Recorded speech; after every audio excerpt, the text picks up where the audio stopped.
حنفی کہتے ہیں کہ چیلنج ہے کہ اہل حدیثوں کو بھینس کے حلال ہونے کی حدیث پیش کریں. میں کہتا ہوں حنفیوں کو چیلنج ہے کہ بھینس کے حلال ہونے کی حدیث پیش کریں. اور حلال حرام کرنا اہل حدیثوں کا کام ہے. اگر دیکھیے عقل کی بات، عقل دیکھو ان لوگوں کی، ورنہ تو کہتے ہیں نا کہ عقل سر کی بجائے گھٹنے میں ہو تو آدمی پاگل ہوتا ہے، لیکن گھٹنے میں بھی تو ہونا ہے، تو گھٹنے میں بھی نظر نہیں آ رہی. اگر آپ کے نزدیک بھینس کے حلال ہونے کی کوئی حدیث نہیں ہے تو آپ کے نزدیک بھی تو اگر آپ نے نبی کا کلمہ پڑھا ہے تو آپ کے نزدیک بھی بھینس کو کیا ہونا چاہیے؟ حرام ہونا چاہیے. سیدھی سادی بات ہے. اگر اہل حدیثوں کے پاس حلال ہونے کی دلیل نہیں ہے حدیث تو آپ کے پاس بھی تو نہیں ہے نا. اب وہ کہیں گے، بلکہ ایک صاحب نے مجھے کہا کہ جی حنفیوں کا احسان مانو. میں نے کہا کس بات کا؟ کہ اس نے آپ کو بھینس کا دودھ بھی پلا دیا، گوشت بھی کھلا دیا. میں نے کہا کس نے؟ بولے امام ابو حنیفہ نے. میں نے کہا اسے حلال اور حرام کا اختیار تھا. ایک چیز کو اللہ نے حلال نہیں کیا تو ابو حنیفہ حلال کر سکتے ہیں. کتے کو کہہ دے حلال ہے تو کتا حلال ہو جائے گا. اب آپ آئیے، ان کے پاس دلیل نہیں ہے، ہمارے پاس ہے. نبی کریم نے جانوروں کی لسٹ نہیں بتائی کہ یہ جانور حرام ہے، یہ حرام ہے، یہ حرام ہے، یہ حرام ہے، یہ حلال ہے، یہ حلال ہے، یہ حلال.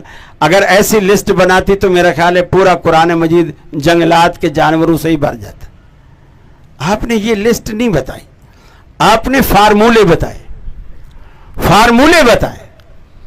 آپ نے جانوروں کا فارمولہ یہ بتایا، جو زیناب نہیں ہیں ان کے آپ دیکھو گے جبڑا نیچے کے دانت بھی اور اوپر کے دانت بھی بالکل برابر ہوں گے جیسے انسانوں کے دانت ہیں.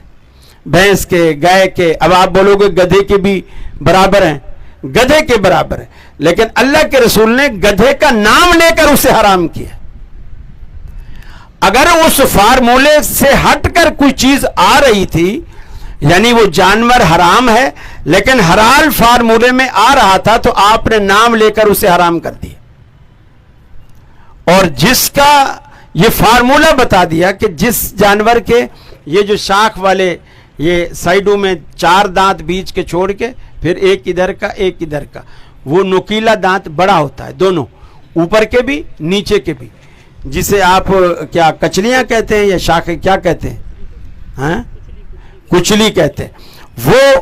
وہ جس جانور جو چیر پھاڑ کرنے والے جیسے شیر ہے، کتا ہے، بھیڑیا ہے، گیدڑ ہے اور اس طرح کے جتنے بھی درندے ہیں، وہ سارے کے سارے اس فارمولے میں جو زیناب ہیں وہ سارے حرام ہیں، اور جو زیناب نہیں ہیں وہ سارے حلال ہیں. اب بھینس اس فارمولے میں آ رہی ہے، ہم تو دودھ بھی پیئیں گے، گوشت بھی کھائیں گے، لیکن تم پر آج سے حرام ہے کیونکہ حدیث تم مانتے نہیں ہو، اس کی حلت حدیث میں ہے، لہذا آج سے تم یہ دودھ بیچنا بھی چھوڑو، اس کا گوشت کھانا بھی چھوڑو اور بھینس کالونی پہ پابندی لگواؤ.